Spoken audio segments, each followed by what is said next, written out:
पंडित Sundarlal Sharma MSc final year math subject paper 1 operational research chapter 2 mathematical preliminaries का ये 6th video है।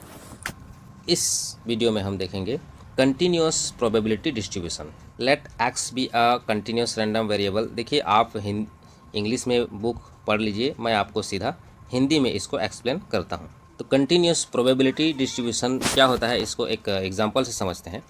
कि मान लीजिए एक बस 10 बजे से 11 बजे के बीच कभी भी आ सकती है ना। आप एक बस स्टैंड पे खड़े हैं तो बस जो है 10 बजे से 11 बजे के बीच में कभी भी आ सकती है। आप पूछते हो कि बस ठीक 10:23 और 15 सेकेंड बजे आएगी, इसकी क्या संभावना है, क्या प्रोबेबिलिटी है, कितनी है? तो उत्तर मिलेगा आपको 0। ज़रूरी नहीं है कि आप जो फिक्स टाइम बता रहे हो उतना मिनट उतना सेकेंड में ही आए। क्यों? क्योंकि वो 10:23 और 15 या फिर 16 सेकेंड में भी आ सकता है, 17 सेकेंड में भी आ सकता है, 18 सेकेंड में भी आ सकता है। इसलिए किसी एक सटीक समय की प्रोबेबिलिटी नहीं निकाली जा सकती।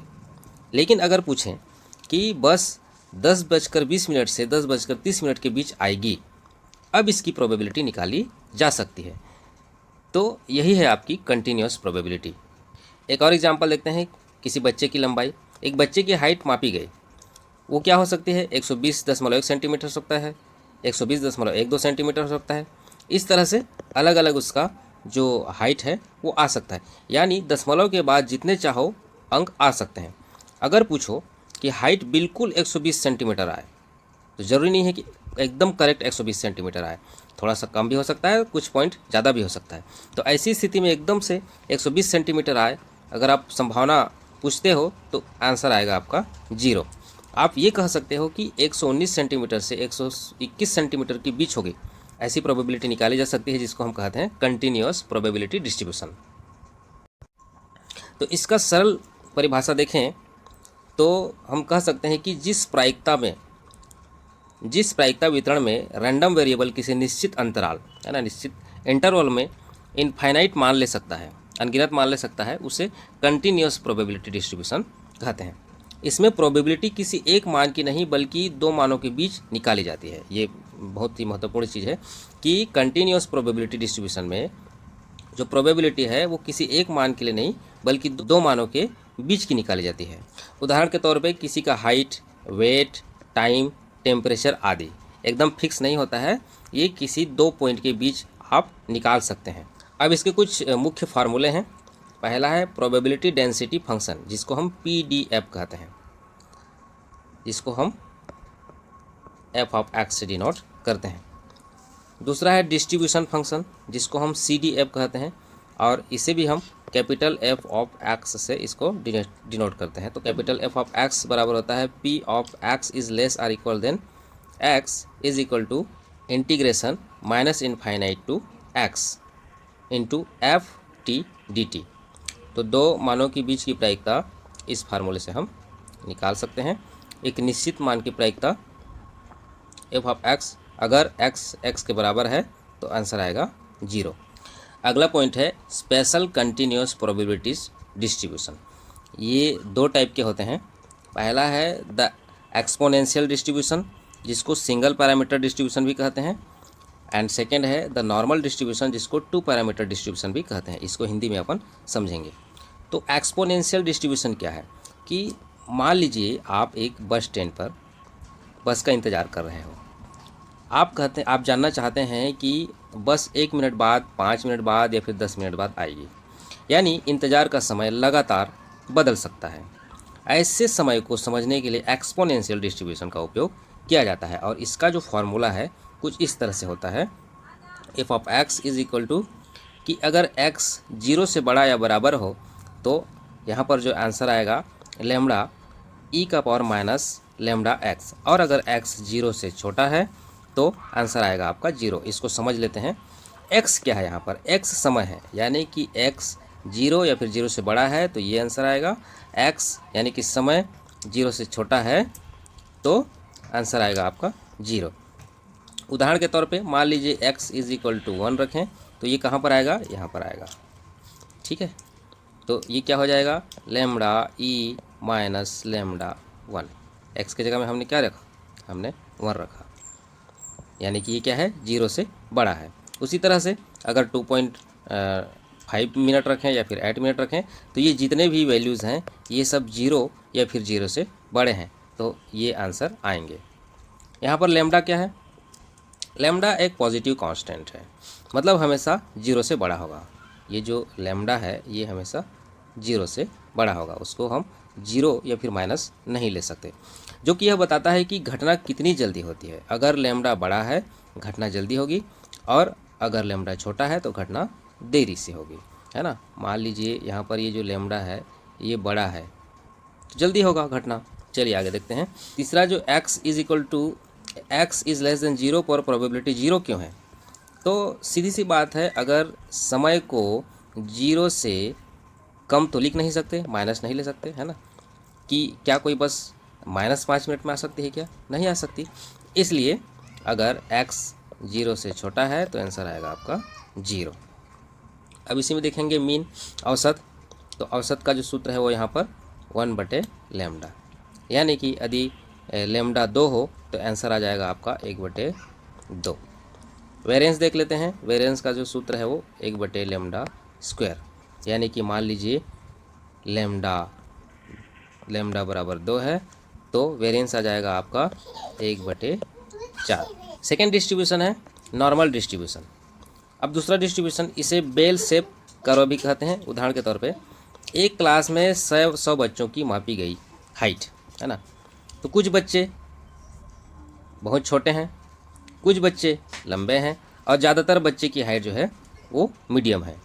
तो इस तरह का जो डिस्ट्रीब्यूशन होता है उसका जो आकार होता है कुछ इस तरह से होता है, जिसको हम ग्राफ घंटी या फिर बेल जैसा कह सकते हैं।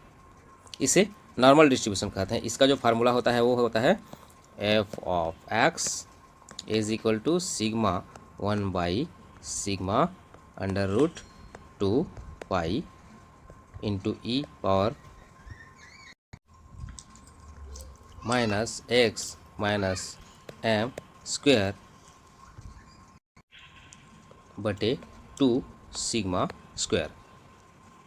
ठीक है, ये होता है आपके नॉर्मल डिस्ट्रीब्यूशन का फॉर्मूला। अब इसका जो मीन होता है यानी कि जो एवरेज होता है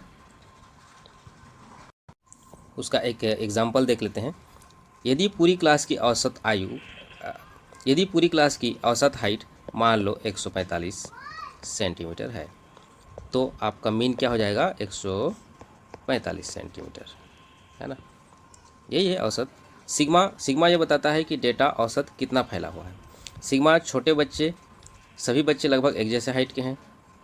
सिग्मा बड़ा है तो हाइट में ज़्यादा अंतर है। याद रखने की trick, exponential distribution waiting time वाला डिस्ट्रीब्यूशन होता है, जैसे कि बस आने का समय, बल्ब कब फ्यूज होगा, ग्राहक कब आएगा। नॉर्मल डिस्ट्रीब्यूशन बेल शेप या फिर बेल शेप वाला डिस्ट्रीब्यूशन, जैसे बच्चों की हाइट, परीक्षा के अंक, लोगों का वेट। तो परीक्षा में लिखने योग्य सरल बातें अगर हम बताएं तो एक्सपोनेंशियल डिस्ट्रीब्यूशन जिस कंटिन्यूस रैंडम वेरिएबल की प्रोबेबिलिटी डेंसिटी फंक्शन ये होती है, यानी कि f(x) is equal to lambda e power minus lambda x, जहाँ पर आपका जो x है वो 0 के इक्वल या फिर ग्रेटर देन 0 है, तो उसे हम एक्सपोनेंशियल डिस्ट्रीब्यूशन कहते हैं। नॉर्मल डिस्ट्रीब्यूशन जिस कंटिन्यूस रैंडम वेरिएबल का प्रोबेबिलिटी डेंसिटी फंक्शन घंटी यानी कि बेल के आकार का हो, जो मीन तथा स्टैंडर्ड डेविएशन सिग्मा पर आधारित हो, उसे नॉर्मल डिस्ट्रीब्यूशन कहते हैं। और याद रखने के लिए एक्सपोनेंशियल माने इंतज़ार, वेटिंग टाइम होगा। Normal distribution. अब देखेंगे properties of normal distribution. English में आप पढ़ लीजिए, मैं आपको हिंदी में समझा देता हूँ।